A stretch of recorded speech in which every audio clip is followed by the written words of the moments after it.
3장 강의 열처리입니다. 자, 열처리란 얘기는 금속을 적당한 온도로 가열하고, 그래서 가열이 필요하고, 그 다음에 냉각이 필요합니다. 그래서 냉각하는 거를 어떻게 냉각하냐에 따라서, 가열과 냉각을 어떻게 하냐에 따라서 그 성질이 달라지는데, 그거를 이용하는 것이 바로 이제 열처리다. 그죠? 열처리의 이제 기본적인 요인을 보면은 적당한 가열 온도가 필요합니다. 그래서 가열 온도란 얘기는 보통 변태점을 말하는 거거든요. 변태점 또는 뭐 고용한도, 고용한 그렇게 표현하는데요. 변태점이라는 얘기는 우리 A1 변태점과 필수로 필요한 게 A1 변태점 그리고 A3 변태점이 이제 필요합니다. 그래서 이제 특히 이제 A1 변태점이죠. 그래서 이 온도로 그 온도 이상 가열하느냐, 뭐 또는 뭐 이하로 가열하느냐 그런 게 있고요.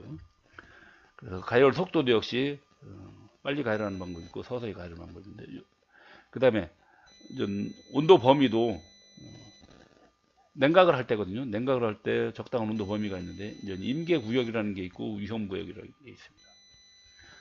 대부분 이런 임계 구역이나 위험 구역은 다 얘는 피해야 할 구간입니다. 피해야 할 구간이다. 이렇게 알고 계시면 되고요. 자, 그 다음에 이제 냉각 속도. 냉각 속도는 급냉하는 방법이 있고 선행하는 방법이 있죠. 그래서 이렇게 냉각을 빨리 하느냐, 천천히 하느냐에 따라서 여기 있는 그 성질이 달라지게 됐다. 열처리법 분류는 크게 이제 일반 열처리가 있고 항원 열처리가 있고 그 다음에 표면 경화가 있습니다. 일반 열처리는 또 크게 네 가지가 있죠. 불림, 풀림, 담금질, 뜨임이 있습니다. 그래서 불림은 노멀라이징이라고 하고, 풀림은 어닐링이라고 하고, 담금질은 캔칭이라고 하고, 그다음에 뜨임은 템퍼링이라고 하는데요. 그래서 요 네 가지는 요 밑에서 더 알아보고, 그 다음에 항원 열처리 같은 경우는 오스템퍼링, 마템퍼링, 마캔칭이라고 합니다. 그러면 이제 얘는 연속 냉각에 의한 겁니다. 연속 냉각에 의한 열처리다. 얘는 항원 열처리는 얘는 항원 냉각입니다. 항원 냉각이라는 게 있어요. 항원 냉각이라는 거. 얘는 연속 냉각이라는 거. 그래서 항원 냉각에 의한 항원 열처리 방법은 오스템퍼링이라는 게 있고 마템퍼링이라는 게 있고 마켄칭 등이 있습니다. 그다음에 표면 경화는 표면만 경화시키는 열처리입니다. 그래서 침탄법이나 질화법, 화용경화법, 그다음에 고주파 경화법, 그다음에 숏피닝 등이 있습니다. 숏피닝도 있거든요. 숏피닝 등이 있다.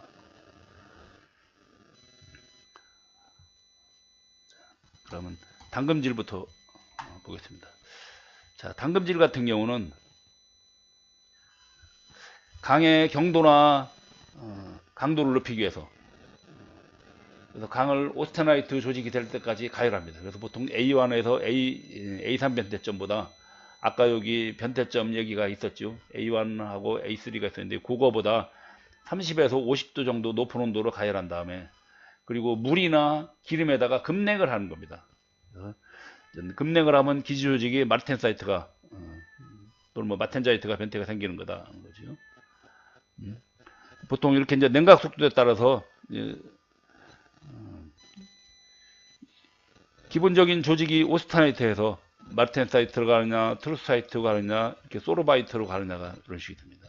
그래서 여기는 이쪽이 급냉이고 이쪽으로 갈수록 냉각 속도가 느려집니다. 그래서 이쪽이 빠르고 이쪽이 느려집니다. 그러면 이런 거에 따라서 그 조직은 어떻게 되냐? 조직의 경도를 보면 경도는 여기는 얘가 가장 높고요. 마텐사이트가 가장 높고 그 다음에 트루스타이트, 소로바이트, 오스타나이트 이런 식으로 갑니다. 우리가 또 여기에 이제 요거 말고 이 조직 말고 다른 조직까지 또 합치면은 예를 들어 시멘타이트가 있을 때 시멘타이트와 그 다음에 또 폴라이트가 있고 그 다음에 또 페라이트가 있을 때, 그러면 얘네들하고 비교를 해보면 가장 경도가 높은 거는 시멘타이트가 1번이고요. 마텐자이트가 2번이고 트러스타이트가 3번이고 소르바이트가 4번이고 펄라이트가 5번이고 오스트나이트가 6번이고 페라이트가 7번이 되겠습니다. 그래서 CMTSPAF 이렇게 알아두시면 되겠습니다. CMTSPAF 그래서 시멘타이트, 마텐자이트, 트러스타이트, 소르바이트, 펄라이트, 오스트나이트, 페라이트 이런 식으로 한다는 거죠. 그 다음에 뜨임열 처리. 뜨임은 강인성을 주기 위한 겁니다. 강인성 준다. 그러면 뜨임열 처리다. 그래서 이거는 전 벤테점보다 낮은 온도에서 다시 가열하는 겁니다. 그래서 얘는 반드시 담금질 후 합니다. 그 담금질 직후 실시하는 것이 여기 그 뜨임이라는 거죠. 그런 면에서 얘는 조직이나 기적 성질에 안정한다. 아까 이 담금질을 하면 너무 급냉을 했기 때문에 전체적으로 조직이 불안정합니다. 그래서 그거를 다시 재가열하면은 그래서 경도는 조금 낮아지는데요. 조금 낮아지는데 이제 인성을 좋게 한다. 그래서 강인성을 좋게 한다는 거죠. 이렇게 이제 뜨임을 하면 뭐 전체적으로 잔류용력, 여기서 잔류용력이라는 얘기는 이제 여력력을 말합니다. 여력력.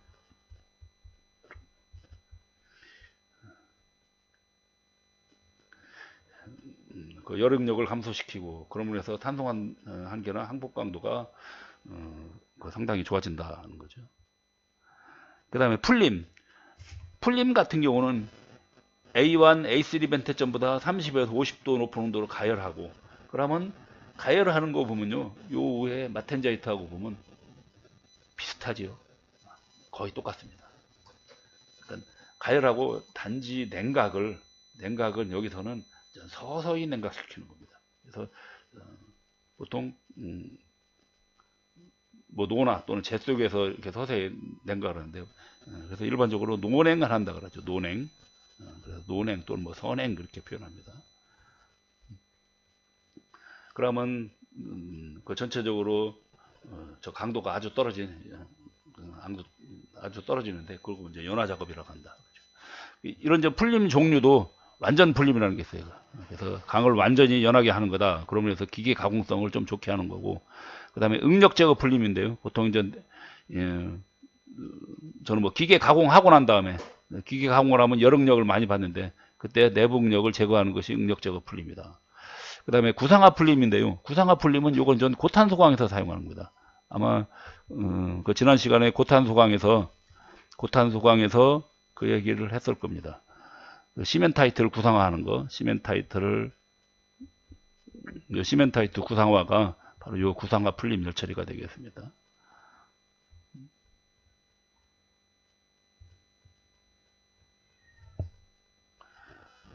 풀림의 목적은 가공 후 생기는 내부 응력 제거. 이때 가공은 이제 기계 가공을 말하는 거죠. 아까 여기에 이제 같은 내부 응력인데 앞에서는 앞에 뜨임에서는 열 응력이고 여기서는 기계 가공할 때 생기는 내부 응력 제거다.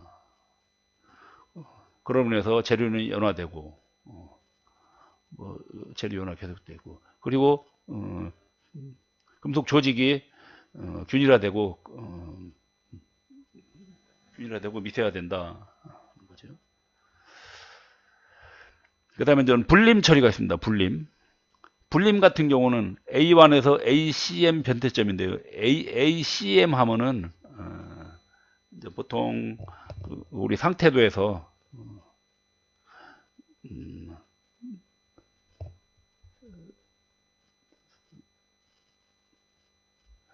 이렇게 상태도 공석강이 있다 그러면 요 부분에 해당되는 겁니다. 그래서 요쪽에 그래서 거기서 40에서 60도. 그럼 결국은 이것도 가열 온도는 앞에 있는 풀림이나 담금질이나 가열 온도는 비슷한 겁니다. 근데 조금 더 높죠. 얘가 조금 더 높습니다. 그래서 아까 담금질 같은 경우는 30에서 50도, 얘는 40에서 60도니까 그래서 조금 더 높은 온도로 가열하고 그런 다음에 공냉을 하는 겁니다. 공냉. 공기 중에서 냉각. 공냉이죠. 공냉. 공냉을 하는 거다. 그래서 이 분림의 목적은 그 단조나 주조하고 난 다음에 생긴 그 내부응력 제거, 그리고 조직을 균일화하는데 그 목적이 있다.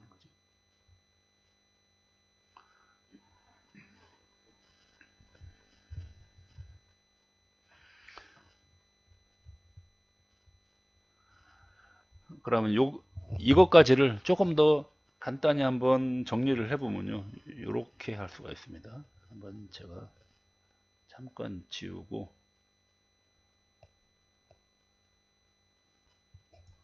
자, 당금질과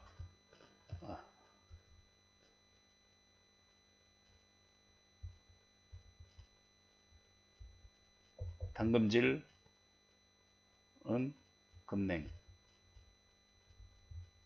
금냉이죠. 순냉이나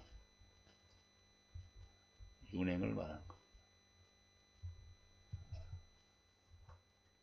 그 다음에 불림은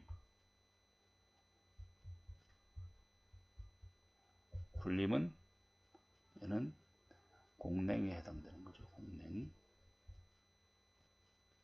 그 다음에 풀림은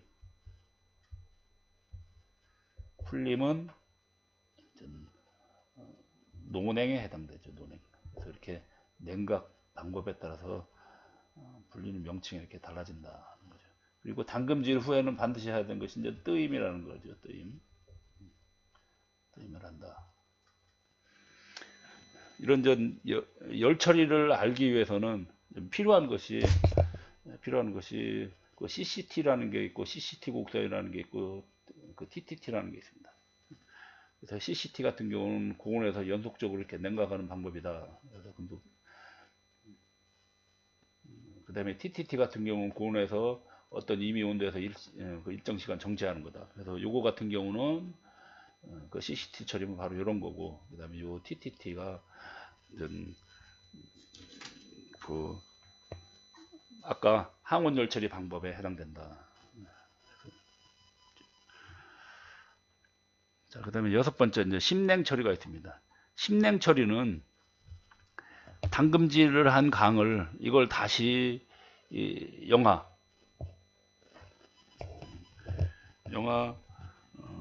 영하로 더 온도를 내리는 겁니다. 여기가 영하입니다. 영하 50에서 70도 아래로.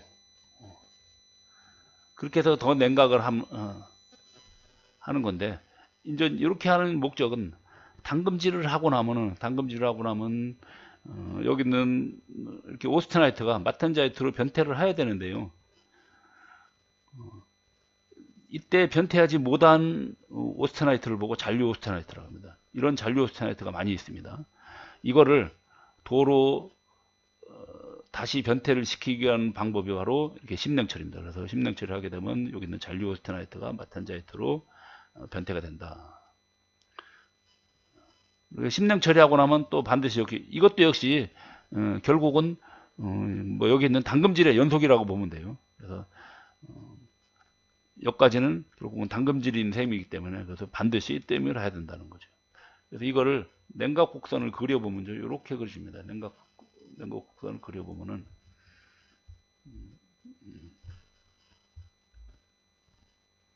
여기를 이제 A1선이다. 그러면 가일에서 이렇게 냉각을 하고 난 다음에 이게 이제 금냉이거든요. 당금질 금냉인데 그 이후 더 여기가 0도라고 하면요. 0도 더 아래로 내려서 여기서 이렇게 유지한 다음에 그 다음에 이렇게 상온위로 가져오고 나면 그 다음에 다시 바로 뜨임을 해야 된다는 거죠. 여기서 뜨임. 그래서 아까 요 위에서 당금질하고 난 다음에는 반드시 뜨임을 한다고 했는데요. 요게 이제 금냉 당금질이니까는 그래서 당금질하고 난 다음에 뜨임을 해야 되니까 이것도 역시 계속 여기까지 이렇게 영하로 내려가는 거기 때문에 여기까지 당금질이라고 보면 되는 거죠. 그래서 반드시 뜨임을 해야 된다.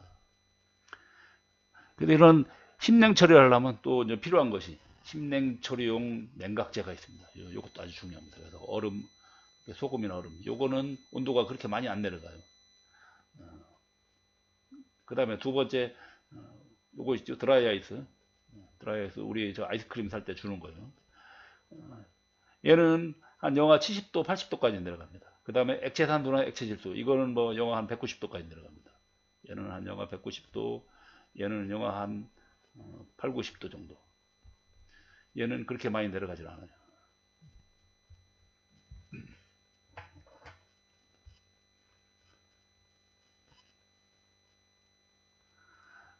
이런 이제 열 처리를 하다 보면요, 각종 효과라는 게 있는데요. 첫 번째 질량 효과라는 게 있습니다. 질량 효과는 질량이 무거운 제품은 담금질할 때 대체적으로 그 안에 부분은 내부는 냉각이 잘 안 되는 걸 말하는 겁니다. 지금 뭐냐면요, 이런 걸 말하는 거죠. 제품이 요만한 거 하고 이렇게 큰 것이 있다 그래요. 그러면 이쪽이 질량이 많이 나가죠. 자, 요쪽을 좀 지우고 이쪽을 좀 지우고 설명을 하면은, 자, 이쪽이 질량이 많이 나갑니다. 이쪽이 질량이, 부피가 크니까, 부피가 크면 질량이 많이 나고, 여기는 질량이 작죠. 그러면 담금질하고 냉각할 때 얘는 안에까지 전부 다 냉각 효과가 있는데, 얘는 이 안에 부분 어떻게 됩니까? 이 부분은 냉각이 잘 안 되겠죠. 그래서 이쪽 부분은 급냉이 되는데 안쪽 부분은 급냉이 안 되고 선행이 되는 거죠. 그래서 이런 걸 보고 이제 질량 효과다.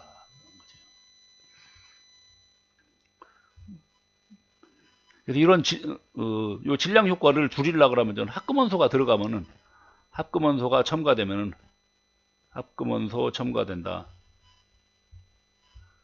첨가하면은 질량 효과가 줄어든다는 얘기죠. 질량 효과가 감소한다. 근데 질량 효과가 감소한다는 말은 여기 있는 내부까지 급냉이 된다는 거죠. 그래서 질량 효과 감소된다. 그러면 내부까지 경화된다. 경화된다. 내부까지 경화된다. 이렇게 작은 거는 내부까지 경화가 다 되는데, 이렇게 큰 거는 표면부는 경화가 되는데 내부는 경화가 안 되는 거. 이것이 이제 질량 효과가 큰 걸 말하는 거거든요. 이렇게 합금원소 같은 걸 집어넣으면 대부분 뭐 크롬이나 크롬, 뭐 몰리브덴, 니켈 같은 걸 이렇게 집어넣으면 이 안에까지 저절로 이렇게 경화가 되는 걸 보고 그렇게 질량 효과가 감소된다, 그렇게 표현합니다.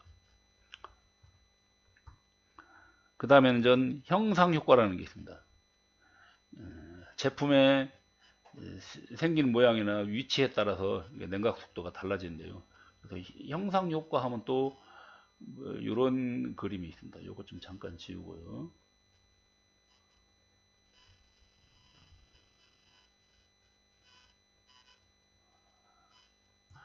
자, 형상 효과 하면은 물체가 이렇게 있을 때, 이런 물체가 있을 때 여기에 있는 여기하고, 그 다음에 이런 부분하고, 그 다음에 이 부분하고, 그 다음에 여기 이렇게 폭 들어가 있는 여기하고 어디가 온도가 가장 높은가 하는 거거든요. 이런 모서리가 가장 높고요. 여기가 1번 모서리고, 그 다음에 두 번째가 이 변 부분, 그 다음에 세 번째가 면 부분, 그 다음에 네 번째가 이렇게 폭 들어가는 부분. 그래서 이거를 이 면을 1로 기준으로 해볼게요. 면을 1로 기준으로 하면은, 면을 1위로 하면은, 그래서 이제 모서리 대 그 다음에 변 대 면 대 오목편을 해보면은, 여기를 1이라 그러면 여기는 3이 되고, 여기는 7이 되고, 여기는 3분의 1의 정도 냉각 속도가 있습니다. 그럼 결국은 이렇게 꼭지점이 요 면보다 7배 냉각 속도가 빠르다는 얘기죠. 그래서 이제 이런 것이 이제 여기 있는 형상 효과가 되겠습니다. 그래서 제품의 생긴 모양이나 위치에 따라서 냉각 속도가 달라진다. 그 다음에 크기 효과. 크기 효과도 결국은 이제 제품 크기에 따라서 냉각 속도가 변화하는 현상이거든요. 예를 들어서 같은 모양이라도 예를 들어서 이제 이런 모양이 있을 때 그러면 이 부분하고 여기하고 냉각 속도가 틀려지죠. 여기는 이제 두께가 얇고 여기는 두께가 두꺼우니까요. 이제 그런 것이 이제 크기 효과다. 그 다음에 냉각능이다. 그러면 냉각능은 이제 뭐 기본적으로 냉각하는 물질이 물, 기름, 뭐 공기 이런 것들인데 이런 것이 하는 능력을 말하는데 보통 이제 여기서 잘 나오는 것이 냉각능의 순서가 있거든요. 그래서 예를 들어서 소금물이 가장 냉각 속도가 빠르고 그 다음에 물이고 그 다음에 기름이고 그 다음에 공기가 되겠죠. 공기가. 그래서 소금물, 물, 그 다음에 기름, 공기 이런 순위로 이렇게 냉각 속도가 빠르다는 거 그거 잘 알아두시면 되겠습니다. 그 다음에 강의 취성 또는 뭐 매짐성 그러는데요. 이건 이제 깨지는 현상을 보고 취성 또는 뭐 매짐성이라고 그러죠. 몇 가지가 있는데요. 첫 번째 청열취성이라고 합니다. 청열취성은 200에서 300도에서 보통 이 정도면 뜨임 온도거든요. 그래서 이제 이런 이제 저온 뜨임 할 때 이 정도에서 취성이 발생하는 현상을 보고 청열취성이다. 그래서 얘는 이제 인댐이 발생합니다. 저온 취성 같은 경우는 온도가 더 낮음에 따라서 그럼 결국은 저기 해당되는 거죠. 그 상온 이하의 온도에서 이게 발생하는 거. 그걸 보고 저온 취성 그렇게 표현합니다. 대체적으로 그다음에 또 이런 취성도 있습니다. 상온 취성도 있거든요. 얘는 이제 상온 부근에서 하는 거예요. 상온 부근에서. 그래서 요런 상온 부근, 저온 취성, 청열 취성 이거 세 가지는 요 인댐이 발생하는 거다. 이렇게 알아두시면 돼요. 그 다음에 그 뒤에 가면 요 다음 페이지에 가면은 고온 취성이 있습니다. 고온 취성 얘는 이제 적열 취성이라고 하는데요. 얘는 황댐이 발생하는 거예요. 그래서 적열 상태. 그래서 보통 한 800에서 900도 사이에서 이렇게 발생하는 겁니다. 고온으로 가열할 때 발생하는 것이 여기 있는 적열취성이다. 그래서 황이 많을 때 발생하는 거다. 그 다음에 뜨임취성이라고 있는데 뜨임취성은 500에서 600도 사이에서 담금질 한 다음에 뜨임할 때 그때 취성이 발생하는 건데 이 뜨임취성은 주로 많이 나타나는 것이 지난 시간에 우리 배운 그 저합금강의 니켈 크롬강이 있었을 겁니다. 니켈 크롬강. 그래서 SNC강 같은 경우 그래서 이 강에서 많이 발생한다고 했는데요. 요거 뜨임취성을 방지하기 위해서 아마 몰리브덴을 첨가한다고 했을 겁니다. 몰리브덴을 첨가한다. 그래서 몰리브덴 첨가한 걸 보고 SNCM 강이다 그렇게 했을 겁니다.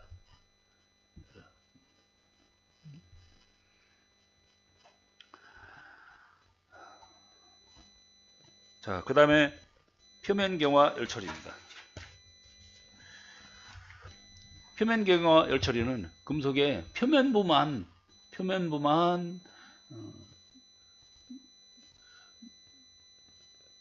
재료의 성질을 개선시키는 거다. 즉 표면부만 경화시키는 거라죠. 표면부 경화다. 표면부 경화. 그 다음에 내부는 인성유지 이렇게 알고 계시면 됩니다. 인성유지. 그래서 표면 경화, 내부는 인성유지하는 것이 이 표면 경화 열처리다. 분류하는 방법은 크게 전 화학적으로 한다는 얘기는 여기에 있는 조성을 변화시키는 거죠. 이거 조성을 변화시키는 거. 그 다음에 조성을 변하지 않는 거. 얘는 이제 물리적 방법입니다. 이런 식으로 합니다. 화학적인 방법은 침탄이라는 게 있고, 침탄은 탄소 침투하는 거고요. 그래서 여기에 침탄, 표면에 탄소를 침투하는 방법이고, 질화법은 질소를 침투하는 겁니다. 그래서 질소를 침투하는 거고, 침탄 질화법은 탄소와 요 침탄 질화법은 침탄과 질화가 동시에 되는 거죠. 두 개가 동시에 되는 거다.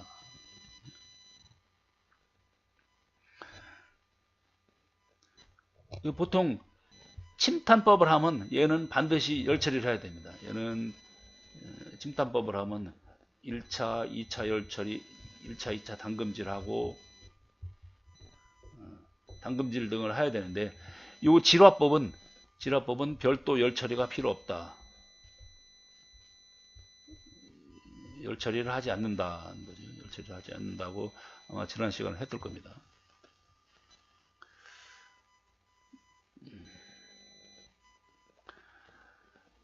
그 다음에 물리적인 방법인데요. 물리적인 방법의 화염경화법. 화염경화법은 요거는 이런 화염을 이용한다. 근데 화염은 지금 요건 뭐냐면요. 뭐 산소 용접기에 있는 화염을 이용하는 겁니다. 산소 용접기. 그 산소 용접기로 가열시킨 다음에 그리고 냉각시키는 거죠. 그러면 산소 용접기로 가열하기 때문에 표면부만 이렇게 재질이 있으면 표면부만 이렇게 가열이 되고, 그렇게 됐을 때 이제 바로 냉각시키는 방법이죠. 그러면 표면만 담금질이 되고 내부는 그대로 있는 거죠. 그 다음에 고주파 경화법은 고주파 유도 전류를 사용하는 겁니다. 그렇게 해서 표면만 가열한다. 그래서 이런 이렇게 고주파 유도 전류를 사용하면요. 예를 들어 제품을 이렇게 놓고 여기에 유도 전류가 이렇게 흐르면 이 안에 여기 이렇게 이제 전류를 흘린다 그래요. 전기가 흐르면 여기에 유도 전류가 형성되는데요. 이때 이제 주로 표면부로 집중이 됩니다. 표면부로 전류가 집중된다. 전류 집중이 되는데, 이 현상을 보고 이렇게 표면부로 전류 집중되는 현상을 보고 표피 효과 이렇게 표현합니다. 표피 효과. 여기는 표피 효과도 잘 알아두세요. 표피 효과다. 표피 효과. 표피 효과에서 표면만 가열되는 겁니다. 그러고 난 다음에 이제 급냉을 하는 방법이죠.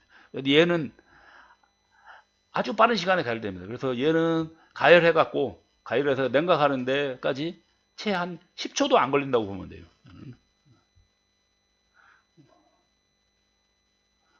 기타 표면 경화법을 보면 금속 용사법이 있습니다. 금속 용사법은 강 표면에다가 용융금속이나 또는 약간 반용융 상태 금속을 고속으로 뿌려주는 거고요. 그 다음에 하드 패싱 같은 경우는 금속 표면에다가 초경이나 또는 스텔라이트 같은 거 이런 것 등을 융착시키는 겁니다. 그래서 요거하고는 약간 유사하다고 볼 수 있는데요. 얘는 그냥 일반 금속을 하는 거고, 일반 금속의 일자리. 얘는 요런 거를 이렇게 붙이는 거다 보면 되는 거죠. 그 다음에 숏피닝인데, 숏피닝은 금속 표면에다가 강이나 주철의 입자를 계속 때리는 겁니다. 그러면 고속으로 분사시키면 이렇게 표면부만 가공경화 현상이 일어나거든요. 그래서 이렇게 표면부만 가공경화에 일어나는 방법이 숏피닝이다. 그래서 이렇게 숏피닝 하면 가공경화, 그렇게 잘 알아둬야 돼요. 숏피닝, 가공경화.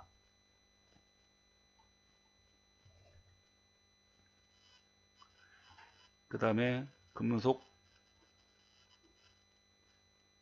침투법입니다. 금속 침투법은 금속 표면에다가 다른 종류의 금속을 피복시키는 거거든요. 대부분 확산 현상입니다. 얘는 다른 종류의 금속이다. 아까 여기에 침탄하고 지루하고 얘도 일종의 침투시키는 건데, 얘는 금속이 아니거든요. 얘는 탄소고 얘는 질소이기 때문에, 그래서 얘는 금속 침투법으로 분류를 하지 않습니다. 그래서 여기 있는 금속 침투법은 금속을 피복시키는 거다. 그래서 금속이 침투가 되려면 확산 현상이 일어나야 됩니다. 그래서 확산에 의해서 합금 피복층을 얻는 거다. 어떤 걸 하느냐에 따라서 명칭이 여러 가지가 있죠. 아연을 침투시킨다 그러면 세라다이징이라고 하고, 크롬 한다 그러면 크로마이징이라고 하고, 알루미늄이다, 칼로라이징. 보론이다, 보로나이징. 실리콘 집어넣는다, 실리코나이징. 이때 얘하고 얘만 명칭이 요 금속하고 좀 틀립니다. 아연일 때 세라다이징, 알루미늄일 때 칼로라이징이거든요. 근데 나머지는 크롬 집어넣는다, 크로마이징. 보론 집어넣는다, 보로마이징. 실리콘 집어넣는다, 실리코마이징. 이렇게 똑같습니다. 이렇게 그래서 침투 금속에 따라서 부르는 명칭이 달라진다. 요거 아주 중요합니다.